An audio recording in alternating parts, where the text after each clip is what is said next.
కళ్ళున్నోడు ముందున్నదే చూస్తాడు, కానీ దిమాకున్నోడు దునియా మొత్తం చూస్తాడు. ఆ ఎమ్మెల్యే కూడా అంతే. కనిపించేది మాత్రమే చూడడం లేదు, నియోజకవర్గంలో కనిపించని కోణాన్ని కూడా చూస్తున్నాడు. అందుకే రాళ్లు విసిరిన వారితో పూలు వేయించుకుంటున్నారు. అయిన వాళ్ళనే కాదు, కాని వారికి కూడా మేలు చేస్తూ కాంట్రవర్సీకి దూరంగా డెవలప్మెంట్ పై ఫోకస్ చేస్తూ ముందుకు సాగుతున్నాడు. పాలిటిక్స్ లో కమాండింగ్, డిమాండింగ్ కాదు, టైమింగ్ ఉండాలంటున్న ఆ ఎమ్మెల్యే ఎవరు? Let's watch.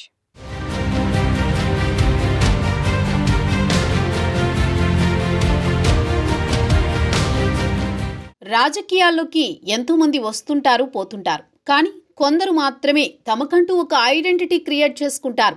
10 ఏళ్లు ఎమ్మెల్యేగా ఉన్నవాళ్లు కూడా ఉన్నారా లేదా అన్నట్టుంటుంది. కానీ కొందరు మాత్రం వచ్చి రాగానే తామేంటో నిరూపించుకోవడమే కాకుండా తమ బ్రాండ్ ఏంటో చూపిస్తుంటారు. ఇలాంటి జాబితాలో ఉన్న నాయకుడు మడకశిర ఎమ్మెల్యే ఎంఎస్ రాజు. రాజు ఎమ్మెల్యే కావడమే అనూహ్య పరిస్థితుల్లో అనేక ట్విస్టుల మధ్య జరిగింది. వాస్తవంగా ఎంఎస్ రాజు మొదట్నుంచి తెలుగుదేశం పార్టీలో లేరు. విద్యార్థి దశ నుంచి ఉద్యమాల్లో ఉండేవారు. ఆ తర్వాత ఎంఆర్పీఎస్లోకి వచ్చారు. తన వాగ్ధాటితో ప్రభుత్వాలను, వ్యవస్థలోని లోపాలను ప్రశ్నిస్తూ నిత్యం వార్తల్లో ఉండేవారు. కొన్నేళ్ల క్రితం టీడీపీలోకి రాగానే పార్టీ ఎస్సీ సెల్ రాష్ట్ర అధ్యక్షునిగా నియమించింది అధిష్టానం. అప్పట్నుంచి వైసీపీ ప్రభుత్వంలో దళితులపై జరుగుతున్న దాడులు, అత్యాచారాలు, ఇతర లోపాల మీద దూకుడుగా విమర్శలు చేస్తూ వచ్చారు ఎంఎస్ రాజు.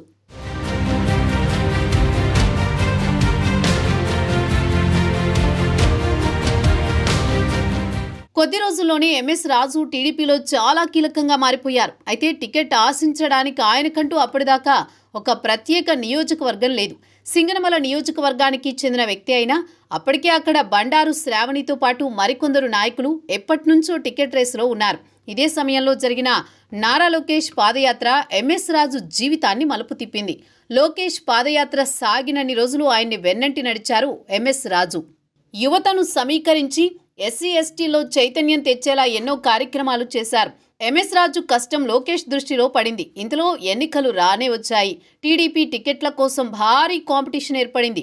అయినా లోకేష్ సిఫార్సుతో రాజుకు మొదటి బాపట్ల ఎంపీ టికెట్ ప్రకటించారు. కానీ చంద్రబాబుకు మరోవైపు నుంచి ఒత్తిడి ఉండడంతో రాజుకు ఎంపీ టికెట్ క్యాన్సిల్ అయింది. దీంతో ఆయన ఈసారి బరిలో దాదాపు ఉండరని అభిప్రాయానికి వచ్చారు.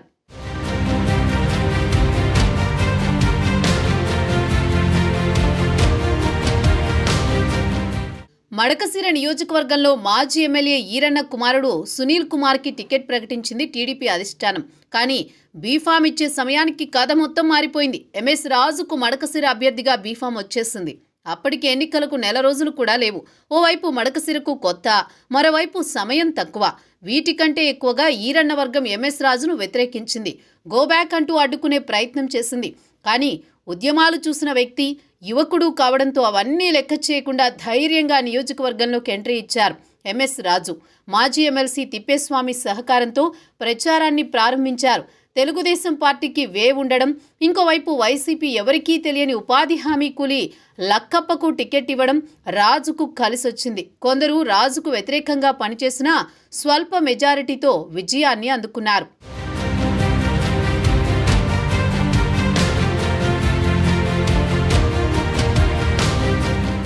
ఇన్ని ఆటుపోట్ల మధ్య ఎమ్మెల్యే అయిన ఎంఎస్ రాజు రిలాక్స్ కాలేదు. జిల్లాలో మరే ఎమ్మెల్యే చేయని విధంగా వినూత్నంగా ముందుకెళ్లారు. గతంలో మడకశిరలో ఎమ్మెల్యే ఉన్నారా లేదా అనే సందేహం వచ్చేది. కానీ రాజు ఎంట్రీ ఇచ్చిన తర్వాత ప్రతిరోజు ఆయన గురించే చర్చ సాగింది. టీ టైం విత్ ఎమ్మెల్యే అంటూ ప్రతిరోజు జనం వద్దకు వెళ్లారు. ప్రజా సమస్యలు తెలుసుకుని అక్కడికక్కడే పరిష్కరిస్తూ ముందుకు సాగుతున్నారు. మార్కెట్లో సుంకాల అక్రమ వసూళ్లు బంద్ చేశారు. మడకశిరలో 15 ఏళ్లకు పైగా నడి రోడ్డులో విద్యుత్ స్తంభాలతో ప్రజలు తీవ్ర ఇబ్బందులు ఎదుర్కొంటున్నారు. చాలా మంది రోడ్డు ప్రమాదాలకు గురవుతున్నారు. ఏ ఎమ్మెల్యే వచ్చినా ఈ పరిస్థితిలో మారలేదు. కానీ రాజు వచ్చి రాగానే పోల్స్ తొలగించి కొత్త ట్రాన్స్ఫార్మర్లు తీసుకొచ్చారు. మున్సిపాలిటీలో ప్రతి వార్డు తిరుగుతూ నీటి సమస్య లేకుండా చేశారు. 6 నెలల కాలంలోనే ఏకంగా 38 బోర్లు వేయించి తాగునీటి సమస్య తీర్చారు. గ్రామాల్లో నిత్యం పర్యటిస్తూ సమస్యల పరిష్కారానికి చర్యలు తీసుకుంటున్నారు.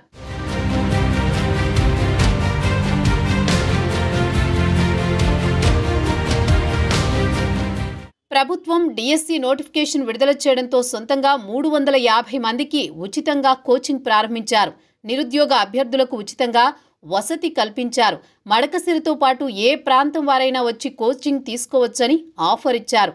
మొదటి 4 నెలల్లోనే వివిధ కంపెనీలను తీసుకువచ్చి మెగా జాబ్ మేళా నిర్వహించారు. 200 మందికి వివిధ కంపెనీల్లో ఉద్యోగాలొచ్చేలా చేశారు. ఓపెన్ జిమ్స్ ఏర్పాటు చేయిస్తున్నారు. పెద్ద ఎత్తున రోడ్ల నిర్మాణాలతో పాటు రోడ్ల మరమ్మతులు చేయిస్తున్నారు. వీటన్నింటికంటే ముఖ్యంగా ఎంఎస్ రాజు చొరవతో మడకసిర మండలంలో మందుగుండు, ఫిరంగుల పరిశ్రమ ఏర్పాటుకు ప్రభుత్వం గ్రీన్ సిగ్నల్ ఇచ్చింది. దీనికోసం 1500 ఎకరాల భూమి అవసరం కాగా ఇప్పటికే 1650 ఎకరాలు సిద్ధంగా ఉంచారు. ఈ పరిశ్రమ వస్తే వెనుకబడిన మడకసిర రూపురేఖలు మారే అవకాశం ఉంది.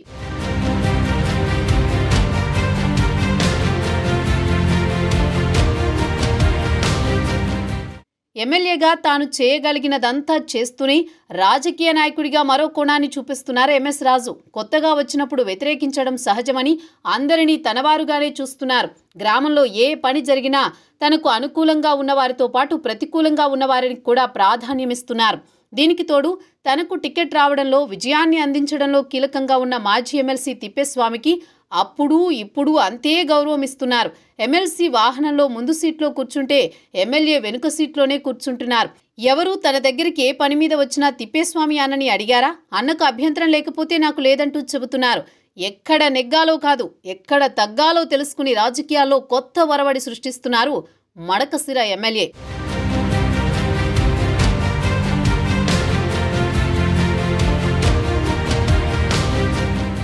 వివాదాలకు దూరంగా ఉన్న ఎమ్మెల్యేలో రాజు ముందు వరుసలో ఉన్నారు.